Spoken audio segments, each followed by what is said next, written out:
और अधिक सत्संग सुनने के लिए हमारे चैनल को सब्सक्राइब करें तथा घंटी जैसे बटन को भी दबाएं और ऑल का ऑप्शन चुनें। सत साहेब सदगुरुदेव जी की जय।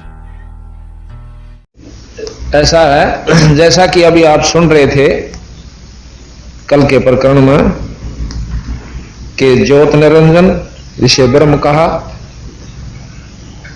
और ब्रह्म से ऊपर परब्रह्म है। परब्रह्म से ऊपर की जो शक्ति है उसे पूर्ण ब्रह्म कहते हैं। ऊपर का तात्पर्य है सुपीरियर, शक्तिशाली।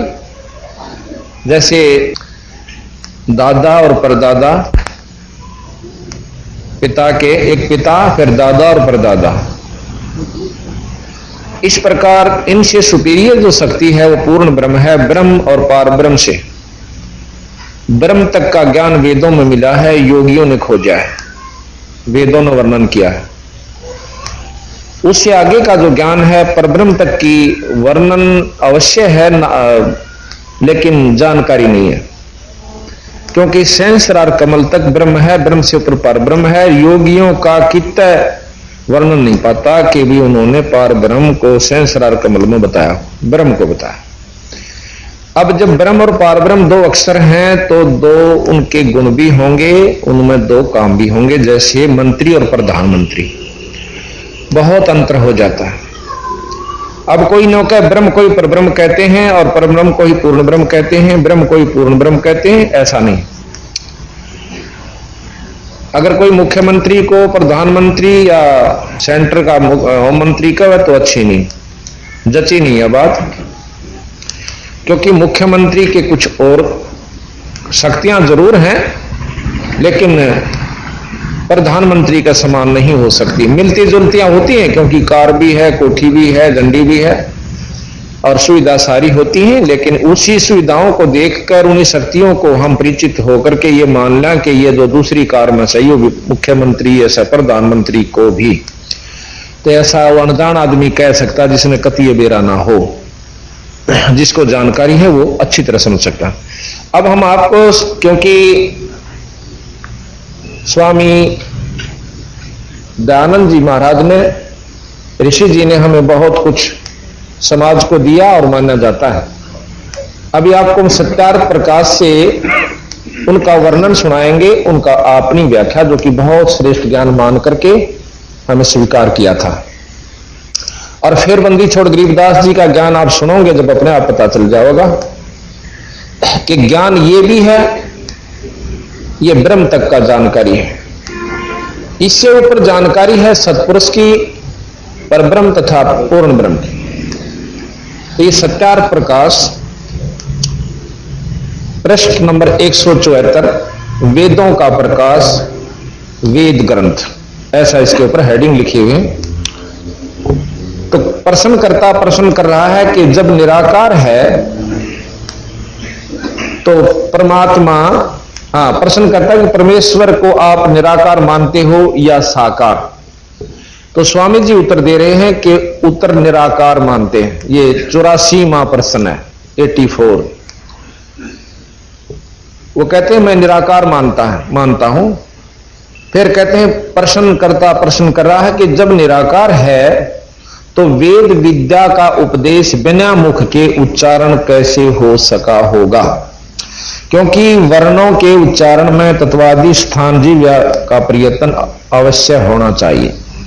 उत्तर स्वामी जी देते हैं कि परमेश्वर के सर्वशक्तिमान और सर्वव्यापक होने से जीवों को अपनी व्याप्ति से वेद विद्या के उपदेश करने में कुछ भी मुखादि की अपेक्षा नहीं है, क्योंकि मुख जीवा से उच्चारण अपने से भिन्न के बोध होने से के लिए किया जाता है, कुछ अपने लिए नहीं। क्योंकि मुख जीवा के व्यापार में करे बिना भी मन के अनेक व्यवहारों का विचार और शब्द उच्चारण होता रहता है। कानों को उंगलियों से मूंद कर देखो, सुनो, बिना मुख जीवा तलवादी स्थानों से किसे कैसे शब्द हो रहे हैं। वैसे जीवों को अंतर्यामी रूप से उपदेश किया है, किंतु केवल दूसरों को समझाने के लिए उच्चारण करने की आवश्यकता है। जब परमेश्वर निराकार सर्वव्यापक है तो अपनी अखिल वेद विद्या का उपदेश जीवस्थ स्वरूप से जीवात्मा में प्रकाशित कर देता है। फिर वह मनुष्य अपने मुख से उच्चारण करके दूसरों को सुनाता है, इसलिए ईश्वर में दोष नहीं आता। यह स्वामी जी का कहना है कि परमात्मा तो निराकार है, पर वो किसी श्रेष्ठ व्यक्ति के अंदर आकर अपना विचार, अपनी ज्ञान दे देता है। ठीक है, अब प्रश्न किया है कि किन आत्माओं में कब वेद का प्रकाश किया। उत्तर दिया स्वामी जी ने कि संस्कृत भी लिखा है, यह किसी ब्राह्मण का आगे प्रकरण भी दे रखा है।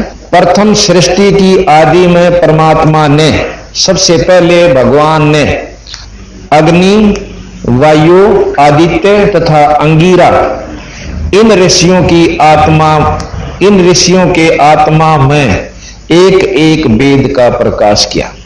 अब विचार से सुनते जाइए कि एक ऋषि की आत्मा में परमात्मा ने एक वेद का ज्ञान दिया। चलो हम ये मान लेते हैं कि परमात्मा ने उस ऋषि को इतना योग्य समझा कि एक वेद के ज्ञान से ज्यादा युग कह भी नहीं सकता, अर्थात वो पूर्ण पुण्य आत्मा नहीं होगी, शुद्ध आत्मा, क्योंकि शुद्ध आत्मा में आगे भगवान अपनी व्याख्या करता है। चलो अच्छा जी, आगे चलते हैं कि 4 ऋषियों ने चारों वेदों का वर्णन किया। तो इस प्रकार यह प्रश्न है कि या वह ब्राह्मणम विदिता, ये वैसे संस्कृत से उसका उत्तर है कि प्रश्न हिंदी में यह है कि यह उपनिषद का वचन है, इस वचन से ब्रह्मा जी के हृदय में वेदों का उपदेश किया है।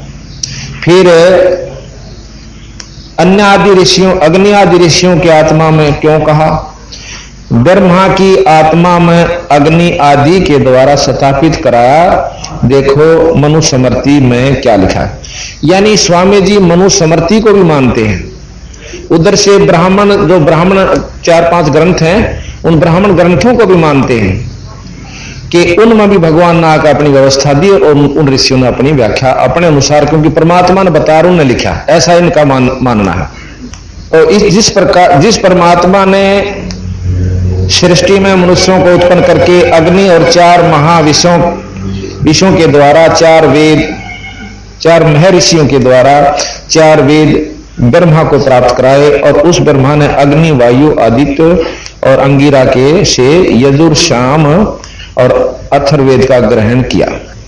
अब ये स्वामी जी मानते हैं कि मनुस्मृति में यूं लिख रखा है कि प्रथम परमात्मा ने ब्रह्मा को वेद दिए और फिर वेद ब्रह्मा ने आगे इन 4 ऋषियों को के मुख से कहाया।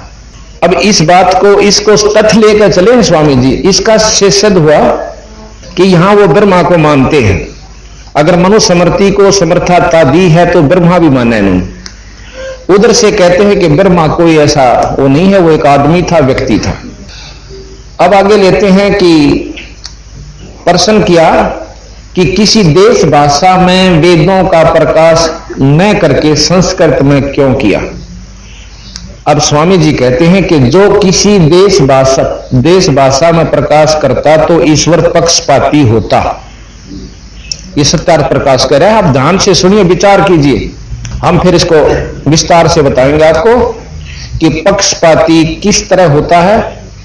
तो क्योंकि जिस देश की भाषा में प्रकाश करता उनको सुगमता और विदेशियों को कठिनता वेदों के पढ़ने पढ़ाने में होती। कहते हैं कि अगर किसी की मातृभाषा में, जैसे हरियाणवी भाषा में लिख देता तो दूसरी भाषा वाला न दिक्कत होती, और तीसरी भाषा में लिख देता तो उनको होती। इसलिए भगवान पक्षपात नहीं किया और संस्कृत में कर दिया, जो कि किससे का समझ में नहीं आवती। संस्कृत आज बताओ कितने प्रतिशत जान सकते हैं। अब आगे चलिए।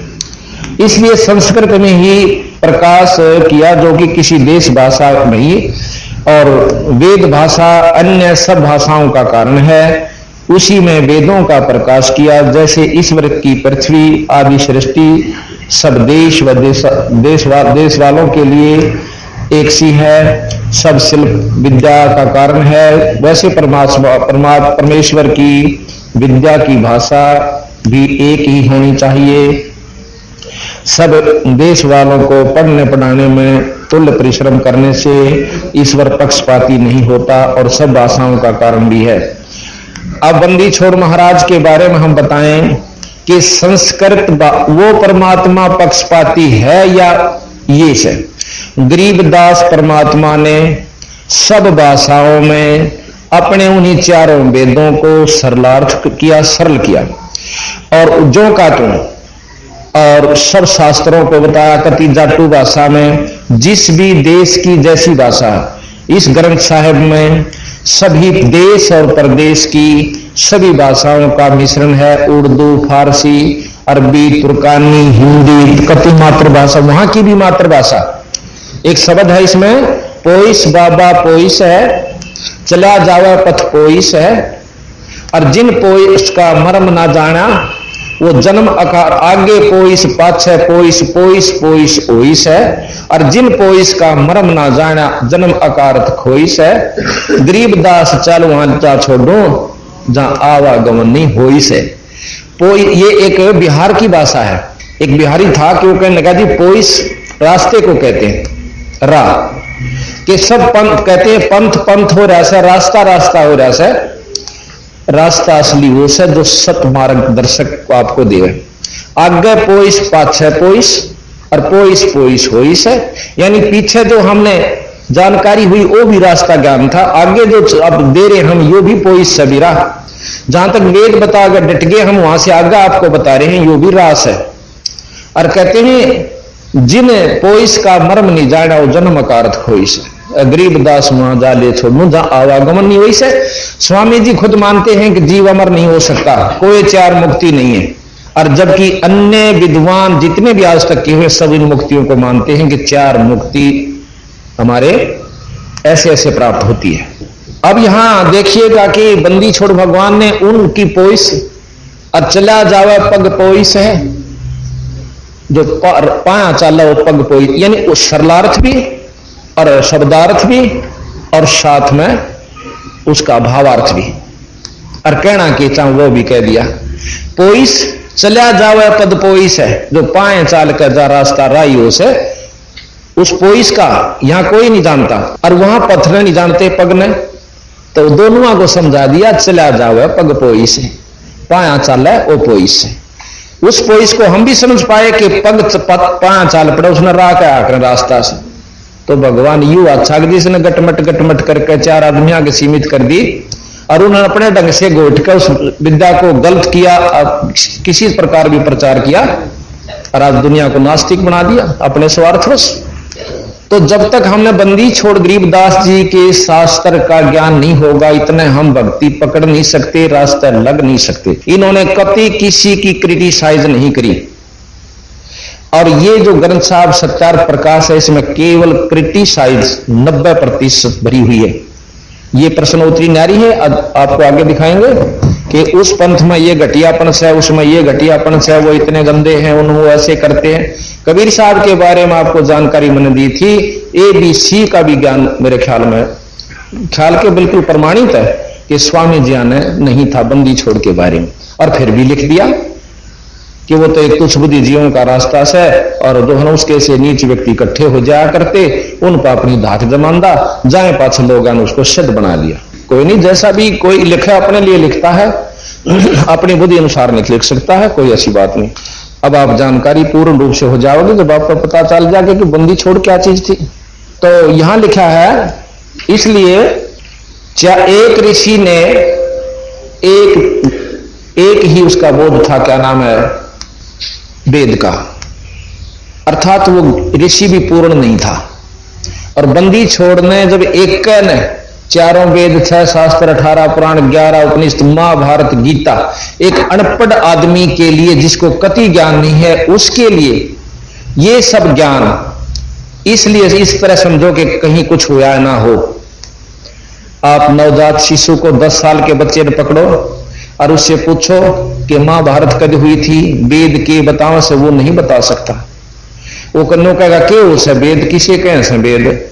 और ये 10 साल के बच्चे ने बंदी छोड़ कबीर साहब गरीबदास जी ने अपनी वो चारों वेद बताए, 18 पुराण, 11 उपनिषद, महाभारत, गीता, वो सब कुछ लिख दे और फिर अगला अपना भेद बता दिए। यहां तक बिल्कुल सही मिला दिया कि ये ठीक से भाई।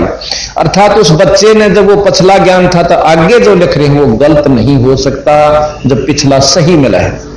तो इसके बाद हम आपको बताते हैं आगे बंदी छोड़ने, ईश्वर निराकार है, वह आकार में नहीं आता। ये 155 पेज पर है।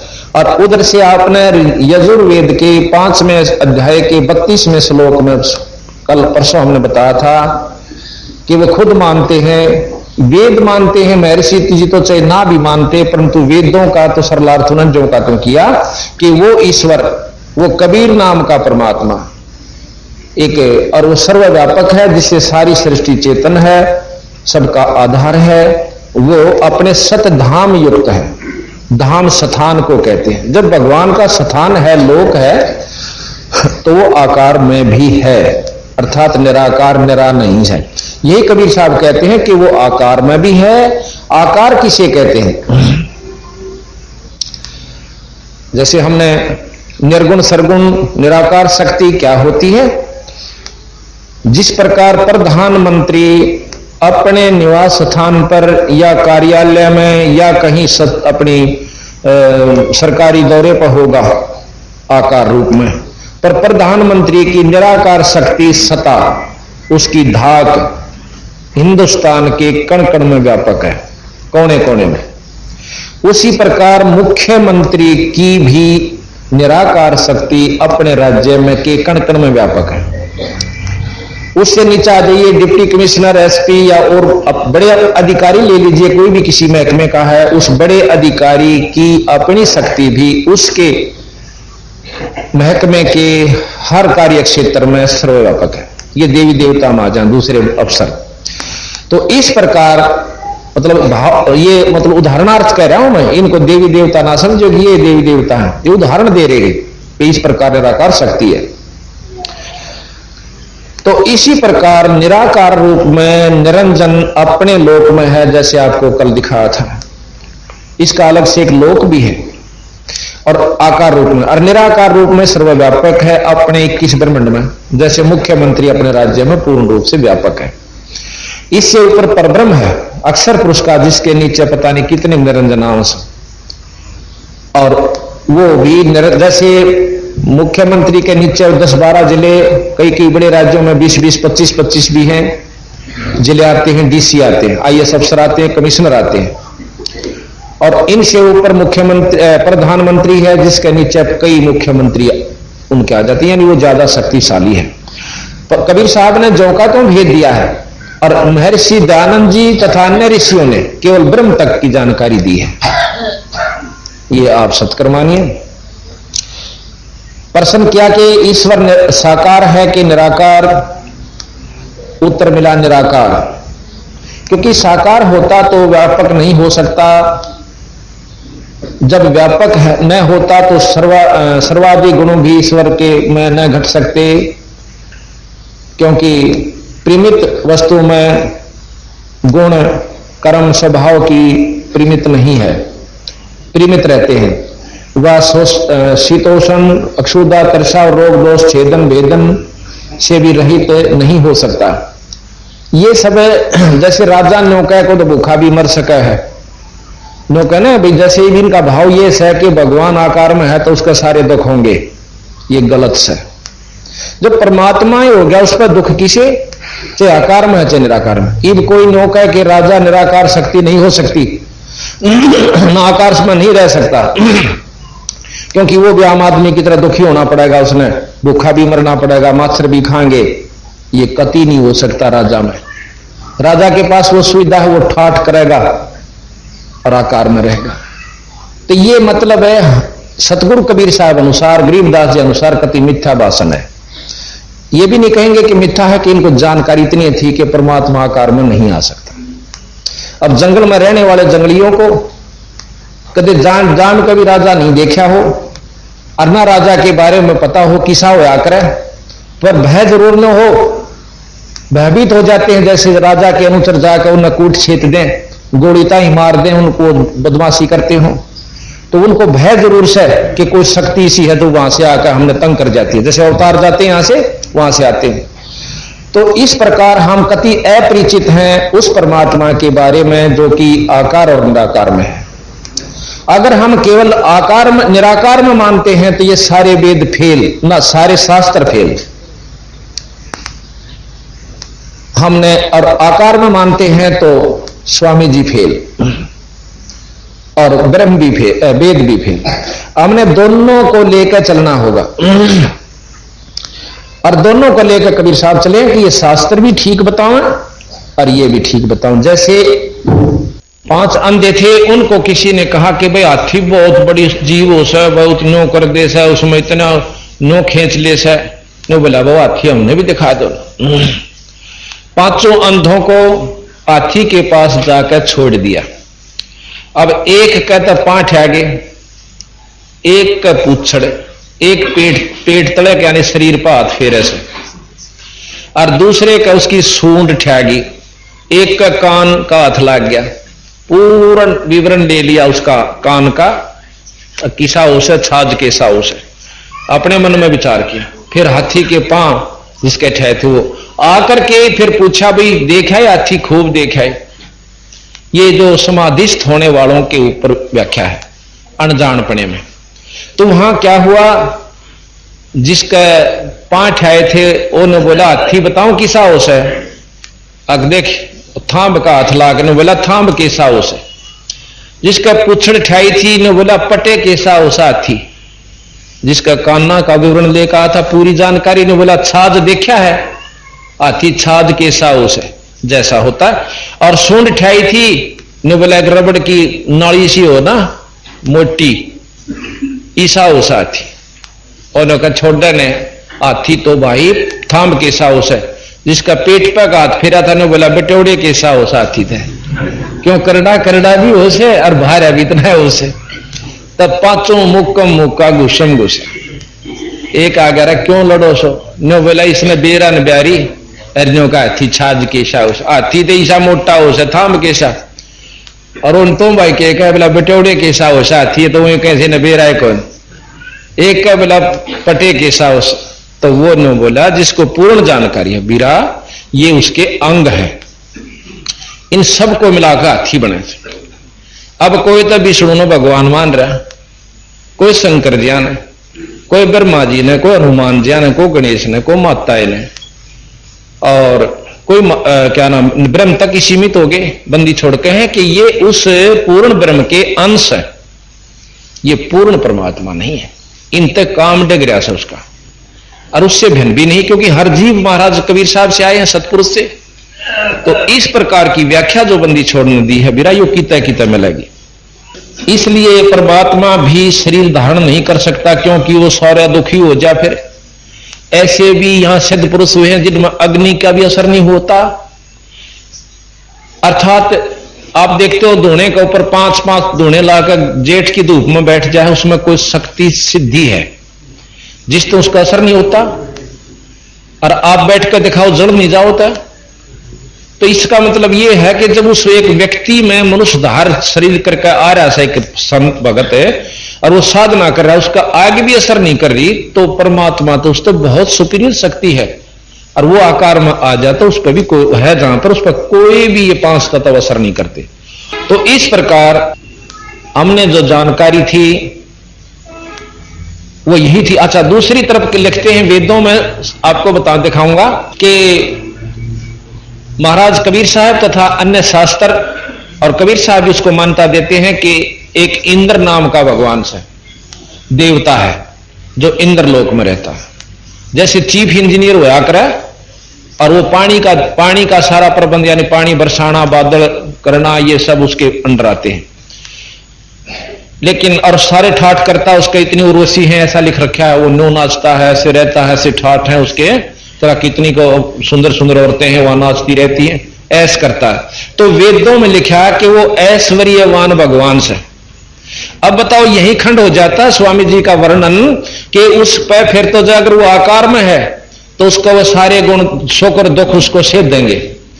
अब जब वो ऐश्वर्यवान है तो गुण सहित हुआ, जब ऐश का भोग रहा है वो परमात्मा, तो उसमें जब उसमें सुख हो रहा है तो दुख भी होगा। इन्हीं का अपना ही विचार खंड हो जाता है कि जब ऐश्वर्यवान भगवान लिखा है उन्होंने इंद्र को, कि इंद्र जो वेदों में वर्णन है इंद्र का भी, ब्रह्मा जी का भी, विष्णु जी का भी, शंकर जी का भी है, पर उनको इन्होंने अलग अलग अपने दिमाग के अनुसार उनको उपाधि दे दी, ऐसा सतगुरु महाराज ने बताया। तो अब हम आपको बताते हैं सतगुरु कबीर गरीबदास जी के पास एक बार 9 योगी आ गए थे, जैसे हमने आपको वर्णन दे चुके हैं। उन्हें 9 ने भंडारा महाराज से भोजन मांगा, सूखा सीधा गरीबदास जियों से छुड़ानी में, और जब उन्होंने भोजन तैयार कर लिया तो 10 थालियां में, पात्रों में परोस दिया। 9 योगी 10 में बंदी छोड़ गरीबदास जी छुड़ानी वाले जमींदार जात कहो, वैसे संत जाति नहीं मानते, लेकिन या फीत जो लाग रही है ना, न्यू बतानी पड़ा है, कदे को नो सोचा विद्वान और संस्कृत विद, संस्कृत के ज्ञाता विद्वान ही ईश्वर प्राप्ति कर सकते हैं, या कति भूल से भाई। इस चौंध को तोड़ने के लिए हम जाति जो संसारिक है बतानी पड़ रही है। जैसे रविदास जी को बताया कि वो चमार जाति में थे, इसलिए कि उन्होंने 700 ब्राह्मणों को भी नतमस्तक कर दिया, अर्थात विद्वानों की विद्वता की आवश्यकता नहीं, आत्म कल्याण के लिए। तो सभी जब 10 थालियां में खाना परोस दिया गया और महाराज गरीबदास जी को भी उन्होंने विनय करके बिठा लिया कि आप भी भोजन पा लो। सतगुरु महाराज कहे थे आप भोजन पाओ, हम तो यहीं रहते हैं, फिर बाद में खा लेंगे। नहीं, आपने जरूर खाना होगा। सतगुरु महाराज बैठ जाते हैं। 9 योगी बैठ गए, 10 योगेश्वर जो कि आकाश से उड़ के आते हैं, और महाराज जी भी बैठ के खड़ा होकर एक ने शंख बजा दिया। 33 करोड़ देवता आकाश मार्ग से आकर के साधु रूप में वहां सारी छुड़ानी की जमीन पर खत्म हो जाते हैं। बहुत दूर तक ग्रीष्म ऋतु थी, पहले जमीन खाली पड़ी रहा करती थी, और कहने लगा वो योगी कि इन सबको भोजन करवा दो। बंदी छोड़ने अपनी शक्ति से उन सबको अपनी थाली पर चादर डालकर और सबको भोजन, वहीं से ऑटोमेटिक अपने आप थालियां चलती हैं, सबको भोजन करवा दिया। इस शक्ति को देखकर वो 9 योगी कहने लगे, हे महाराज, हमने नहीं मालूम था कि आपकी स्तुति सुनी थी, आपकी महिमा सुनी थी, पर न्यों नहीं पता था कि आप सच्चे इतने महान सो। फिर बंदी छोड़ने बोले कि तुम न्यों सोचते हो कि मैंने वेद के बारे में ज्ञान नहीं है, अब मैं आपको वेद के बारे में ज्ञान देता हूं। महाराज जी कहते हैं कि वेद जहां तक ज्ञान देते हैं हम उसको सत्य मान रहे हैं। गरीबदास जी महाराज कहते हैं असत्य नहीं माना हमने, लेकिन उस वेद के ज्ञान से काम नहीं चलता, जीव जन्म मरण तक बंध खत्म नहीं होता, ऐसा सतगुरु महाराज का कथन है। अब आप सुनिएगा।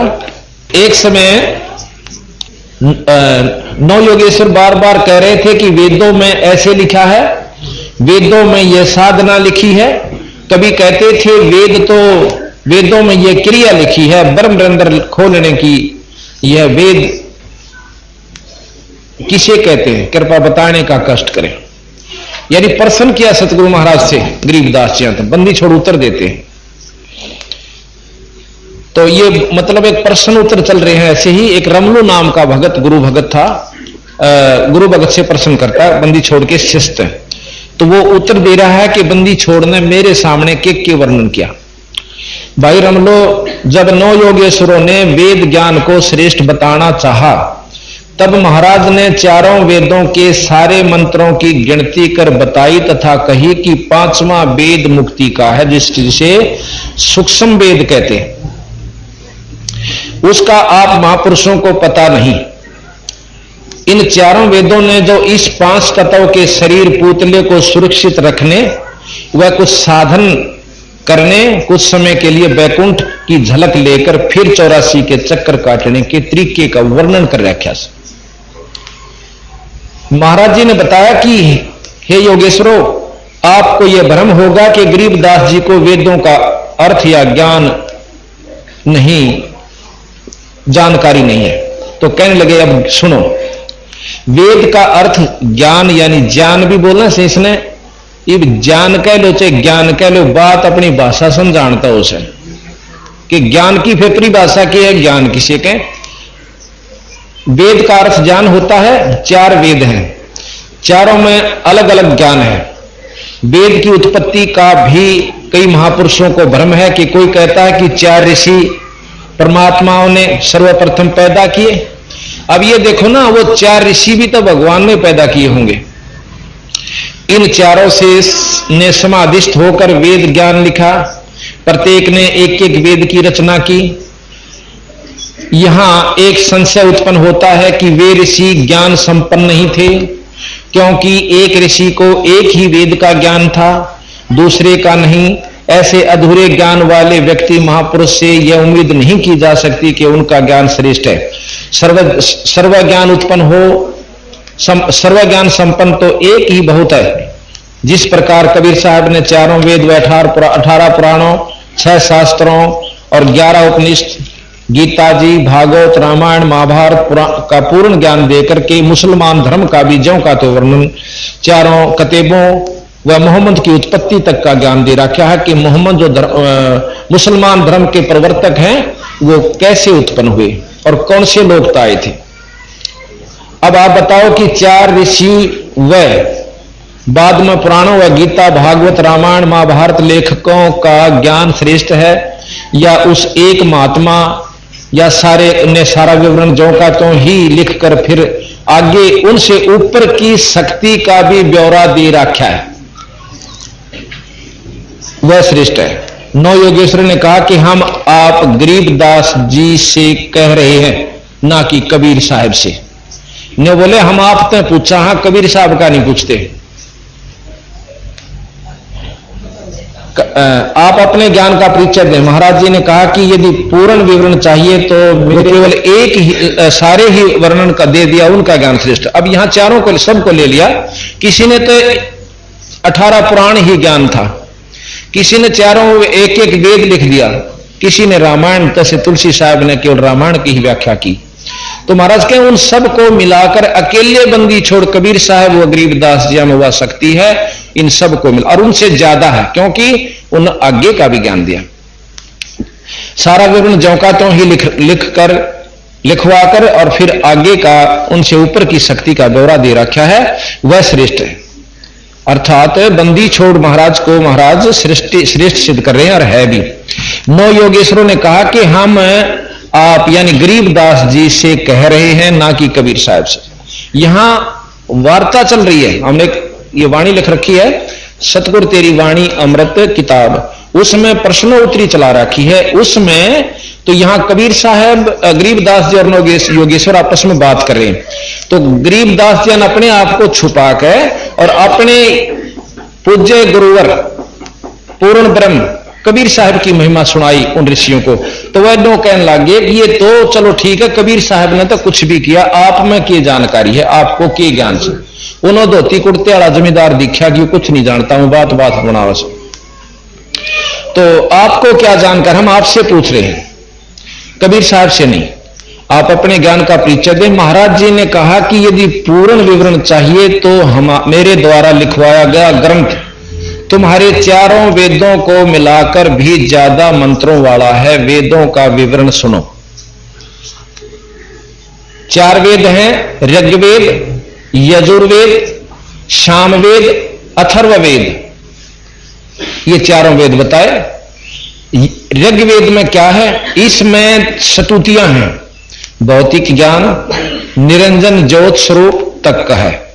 इसमें 10 मंडल, 8 अष्टक और 64 अध्याय, 85 अनुवाक और 1028 सूक्त हैं और 1024 वर्ग, 1024 वर्ग, 10,552 मंत्र और 2,53,792 शब्द, और 209 देवता और 354 ऋषि यानी इसमें पात्र बना रखे। ये ऋग्वेद का वर्णन है।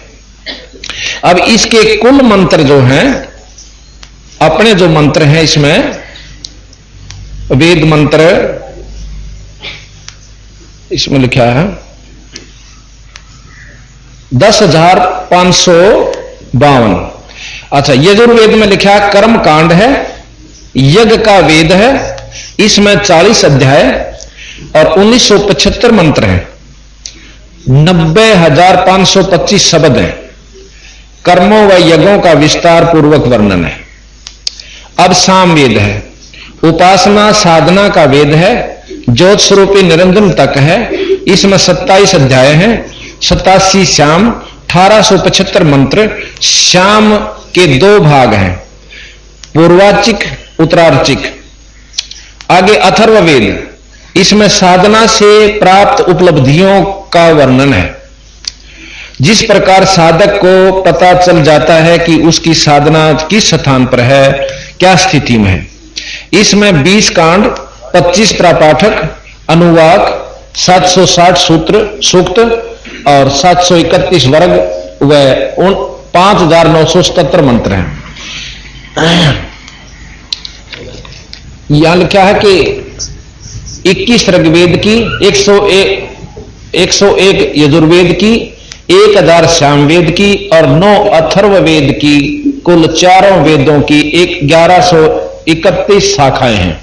चारों वेदों के कुल 20,379 मंत्र हैं। चारों वेदों के मिलाकर के कुल 20,379 मंत्र हैं। अब सुनो मेरा गरीबदास का ज्ञान। मैं निअक्षर हूं, मैंने ग्रंथ लिखवाया है जिसमें 24,000 मंत्र हैं। जो 5वां वेद है हम संत हरदम पढ़ते हैं, वह सूक्ष्म वेद है। चारों वेदों को पढ़ने वाला कभी भी जमदूतों से के जपेटों से नहीं बच सकता। गरीबदास जी की वाणी माता है, गरीब जो नर चारों वेद कथनते, देखे जम की जाली, यानी काल के ही जाल में रह गई। भैरो ने रक्षा ना कीनी, ना खेत्र पाल रखवाली।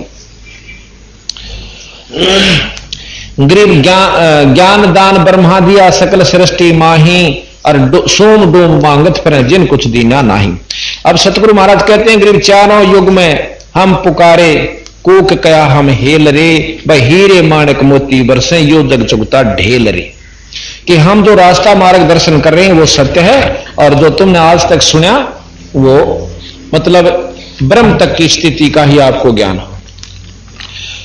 इस प्रकार वो चारों योगी महायोगेश्वर, जो 9 योगेश्वर थे, सतगुरु महाराज के चरण छूकर चले गए कि आपकी महिमा अपरंपार है। अब थोड़ा सा हम वाणी आपको पढ़कर सुनाएंगे ताकि आपको ज्ञान हो कि बंदी छोड़ का ज्ञान कितना श्रेष्ठ है।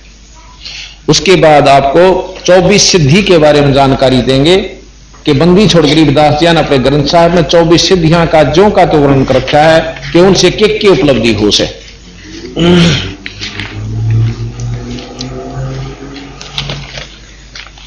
सतगुरु महाराज गरीबदास जियों का मूल ज्ञान थोड़ा थोड़ा सुनाएंगे, क्यों ज्यादा तो ये अकेला मूल ज्ञान इतना अनुमान 10 दिन में इसका व्याख्या हो। बंदी छोड़ महाराज कहते हैं, बेदी संग मिले दिलदानी, जद ये पावे अक्त कहानी। उन्हें समझना लगे कि महाराज हमने तो ना सुना था। वो योगी कहने लगे कि ऐसा ज्ञान बंदी छोड़ हमने तो नहीं सुना था। न बोले बेदी संग लीजे दिलदानी, जिसने वो जानकारी हो उसके शिष्य बनो।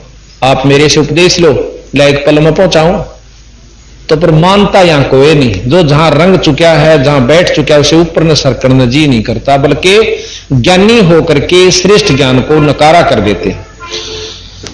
बेदी संग मिले दलदानी, जदिया पावे अक्त कहानी।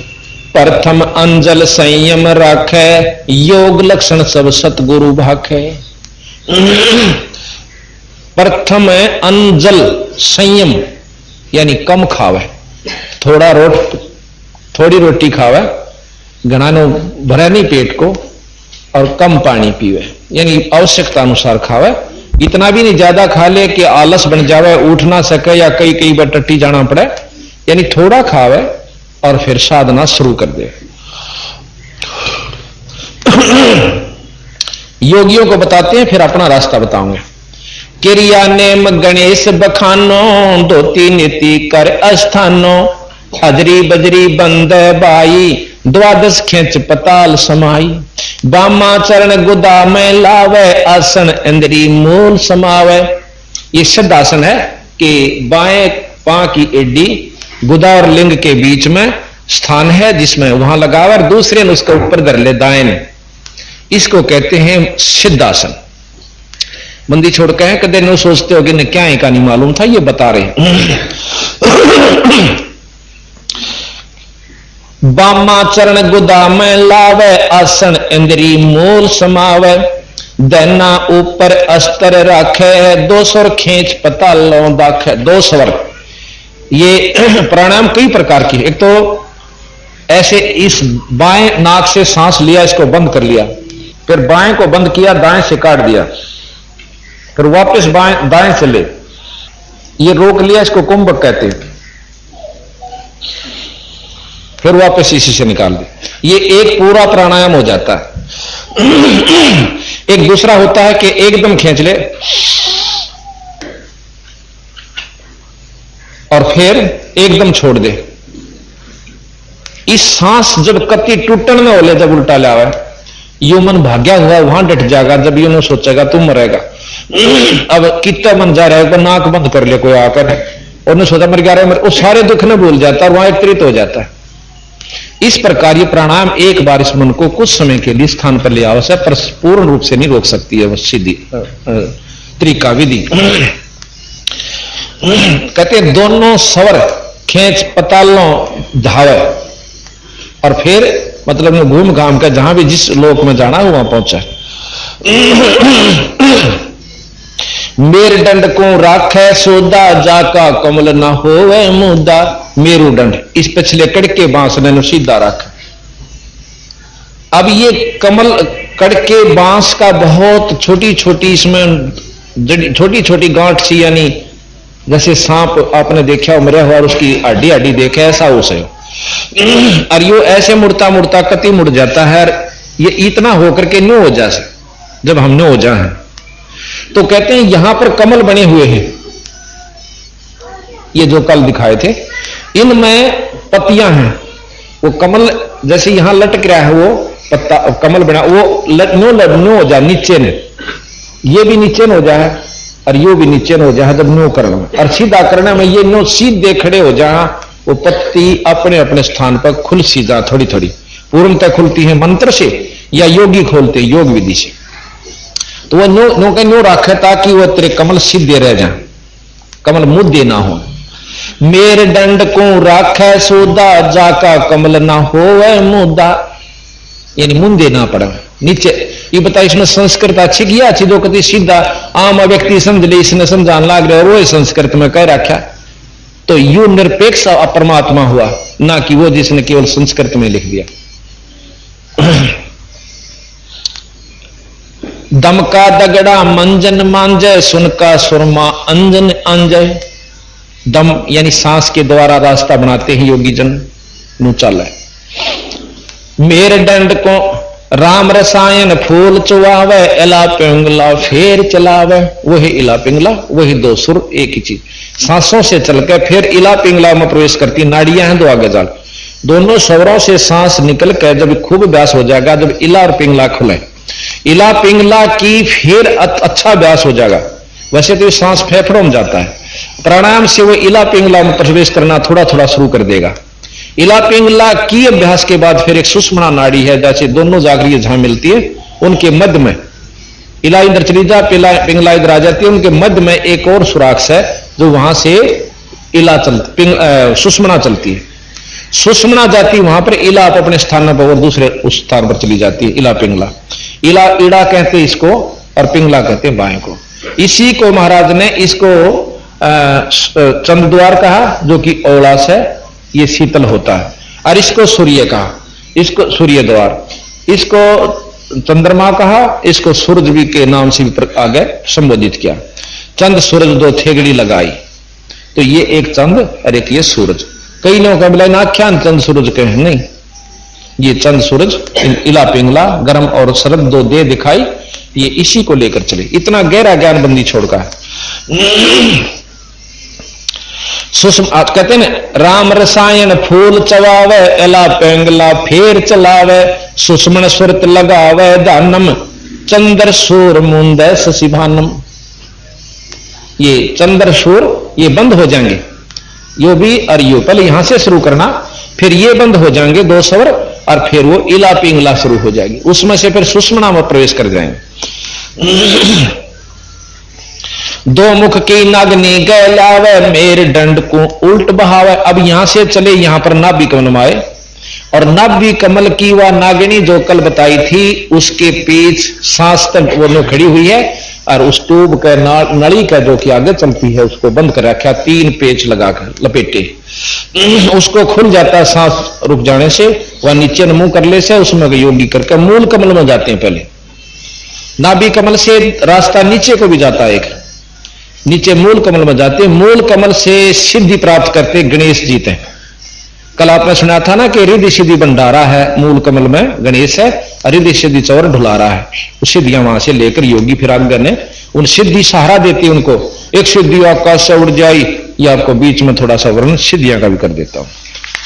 हमने तो एक सिद्धि देख ली किसी महात्मा के पास, और उससे कहा तो वो चाड़ा है महात्मा के इसे शिवारंभ या योगी तक बंदी छोड़, फिर आगे आपको नारी नारी वर्णन देकर बतावांगे कि वो योगी कहां पहुंचे जो इससे शरीर उड़ जाया करते थे, और फिर कहां जाएंगे अगला वर्णन दे रखे।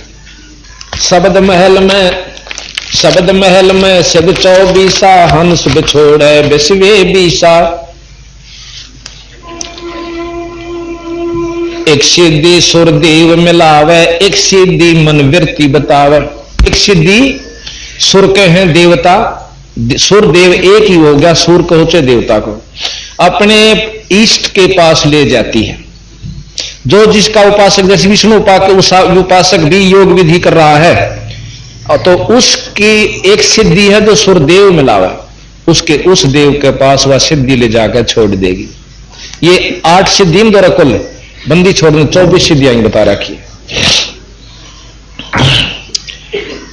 एक सिद्धि सुरदेव मिलावे, एक सिद्धि मन वृत्ति बतावे। एक सिद्धि ऐसी होती है,